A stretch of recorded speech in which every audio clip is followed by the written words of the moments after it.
এই আঙুলগুলো জমে গেছে মনে হচ্ছে। আর এখন আমাকে প্রায় 1 ঘন্টা 45 মিনিটের মতো সাইকেল চালিয়ে বাড়ি যেতে হবে। শুধুমাত্র উপরে উঠতে নাকি এখানে 500 টাকা চার্জ করা হয়, ধরতে পারলে 500 টাকা জরিমানা আর শ্যাটার কাঠ খুলবে। দেখো এখন প্রায় 11:30 বাজে আর আমি এখন ডিউটি শেষ করে বেরোলাম। তোমরা যারা আমাকে প্রথম থেকে দেখছো সবাই জানো আমি সিসিডিতে জব করি, আর ওখান থেকে বেরোতে প্রায় এরকম 11টা 11:30 বেজেই যায়। আর এখন আমাকে প্রায় 1 ঘন্টা 45 মিনিটের মতো সাইকেল চালিয়ে বাড়ি যেতে হবে। ও সরি, আমার তো BMW আছে, এই যে পেছনে আমার BMW। এখন অনেকে বলবে, আরে দাদা তুমি কি করে বাড়ি যাও সেটা কি আমরা দেখতে চেয়েছি, এসবে আমাদের কোনো ইন্টারেস্ট নেই। আরে একটু তো বোঝো, কন্টেন্টের অভাব, content. Oh by the way, 100টা সাবস্ক্রাইবার তাড়াতাড়ি কমপ্লিট করে দাও, আর মাত্র 40টা বাকি।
দেখো ঘড়িতে প্রায় 3:30 বাজে আর আমি এখনো বাড়ি ফিরিনি, মানে আলাদা লেভেলেই আছি।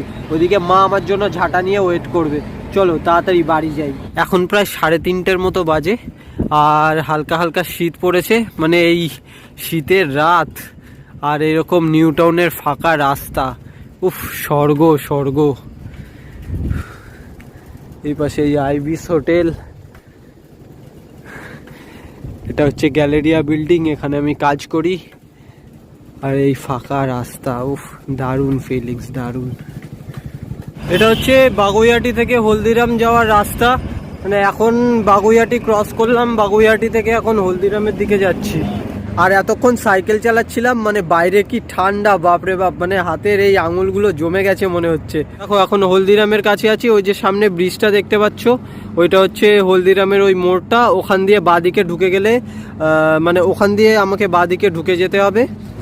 তো দেখো জ্যাকেট পরে নিয়েছি, মানে এখন আপাতত ঠিক আছে। আর এখনো এখান থেকে প্রায় 40 মিনিট আমাকে সাইকেল চালিয়ে যেতে হবে, মানে এখনো 40 মিনিট আমার লাগবে বাড়িতে ঢুকতে।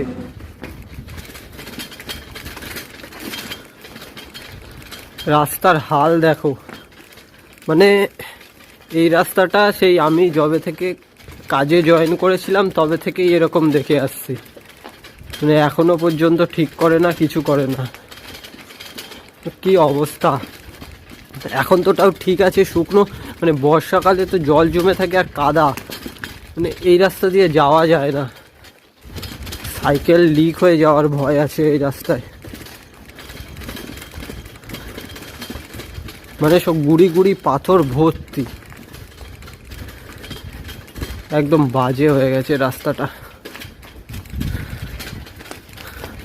মাঝখানে গর্ত। তো দেখো এখন বাড়ির সামনে চলে এসেছি। এই যে এটা দেখতে পাচ্ছ, এটা হচ্ছে আমাদের দিল্লি রোড। এই দিল্লি রোডটা ক্রস করলেই আমাদের বাড়ি। তো তাড়াতাড়ি বাড়ি যাই, মানে হেভি জোর খিদে পেয়েছে, হেভি জোর। তো যাই হোক, ভিডিওটা এখানেই শেষ করছি। ভিডিওটা ভালো লাগলে লাইক, কমেন্ট এন্ড শেয়ার করো। দেখা হচ্ছে পরের ভিডিওতে। চলো বাই। ও হ্যাঁ, 100টা সাবস্ক্রাইবার তাড়াতাড়ি করে দাও ভাই।